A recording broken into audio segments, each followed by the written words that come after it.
Criticism of the press is good, but hatred is dangerous and anti-democratic. That was the message from yesterday's Sunday Herald as it published an unprecedented open letter to readers from its editor Neil Mackay.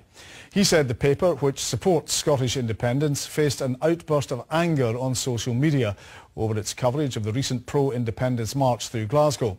Meanwhile, Alex Salmon took to Twitter to say he'd cancelled his subscription to the paper over the coverage. His tweet came after yesterday's front-page story about him and his RT show, which he dismissed as a showpiece, a smear piece, I beg your pardon. We invited the Sunday Herald's editor onto tonight's programme, but he was unable to join us.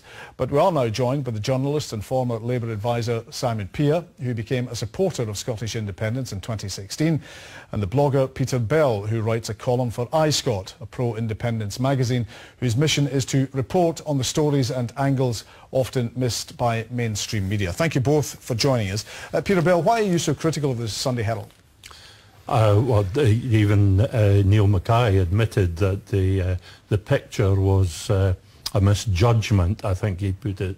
He said that the image did not truly represent the march. And that's images of independent supporters and unionist protesters. Yes, it was an image which was framed and cropped to show virtually equal numbers of British nationalists and marchers.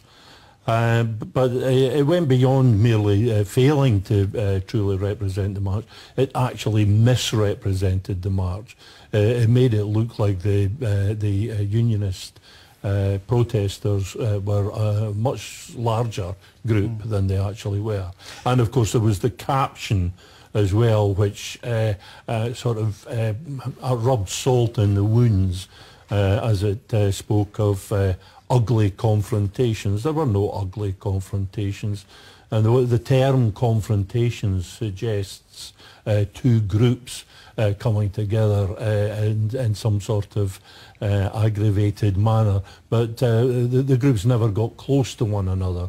Okay. There were no ugly confrontations. And as Simon, as Peter Bell saying that the Sunday Herald admitted failures in the report, particularly in that front page photograph. I think the Sunday Herald, I don't know if they're worried about readership. I think they've capitulated too much in this. I think they should have been a lot firmer in facing up to criticism on social media. Mainstream media is panicking too much, and I don't like what is happening. I think the Yes movement is shooting itself in the foot. The Sunday Herald backs independence. If anything, the Sunday Herald is paying a price for being not enough of a critical friend of independence, and that it's only recently been critical of the SNP. But I think this is a symptom of something that is really worrying, and people have every right to question the mainstream media, and there's huge issues about media ownership. But this smacks a bit to me of what's happening with Trump in America, people attacking the media, and it's time people stood up for journalists. And also we've seen it with Brexit down in England, people attacking the media as well. And I think in Scotland, people in the media have got to step forward, and people in the Scottish Nationalist Party have got to step forward as well and nip this in the bud. Now, certainly the Sunday Herald didn't accept all the criticisms there. But what about that point that Simon's making, Peter? Are you, by people withdrawing subscriptions from the Sunday Herald and pro-independence paper, are you, as one person said, starving an ally?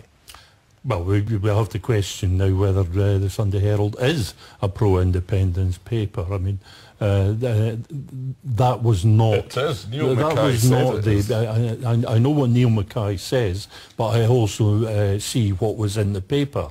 And that image and the words accompanying it would not have been out of place in any British nationalist publication. And also the narrative, the language of the whole piece, especially in Neil Mackay's open letter. That is the narrative of the British state. That's the narrative of the British propaganda machine, and he seems to have slipped back into that. What about Simon's claim there that some supporters are like supporters of Donald Trump in their criticisms of the media? Yeah, well, that's one of David Leask's favourite terms. Anybody who criticises journalists is a Trumpist, Trumpist. Yeah, that's just nonsense. That's just label. Well, I can say the Sunday Herald is not an agent of the British state.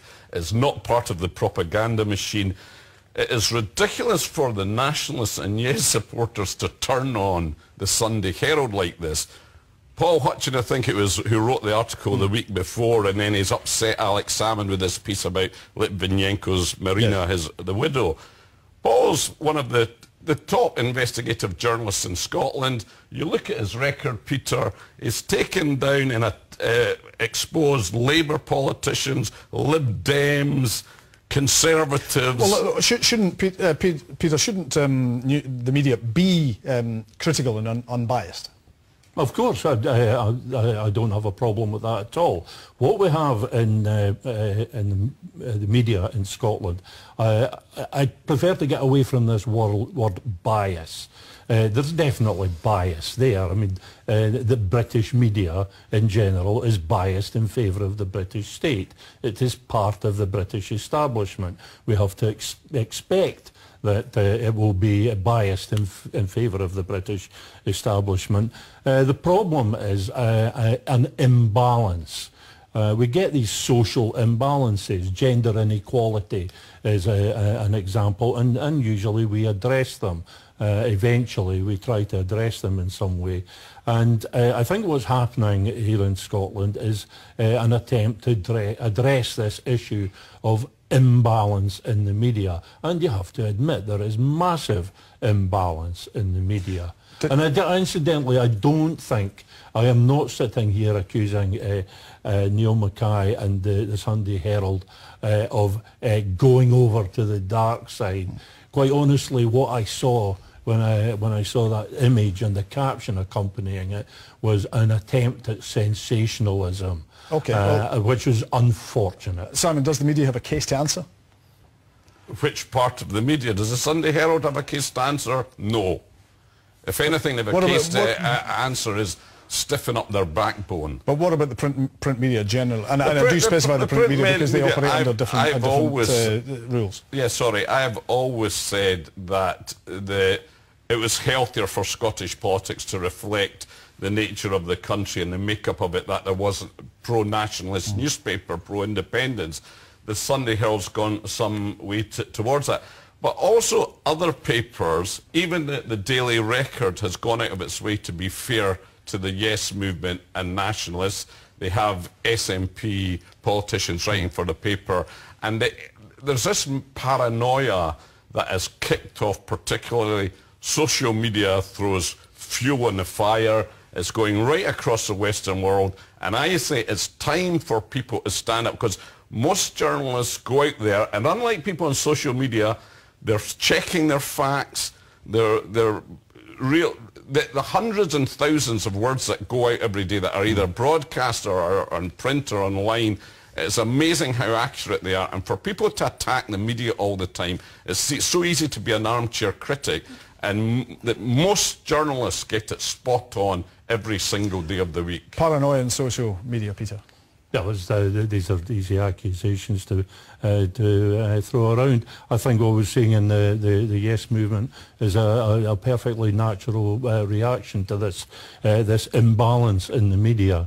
Now, whether the journalists are quite as good as Simon says is, to my mind, questionable. Remember the SNP marched down to the BBC? No, the SNP didn't, you see.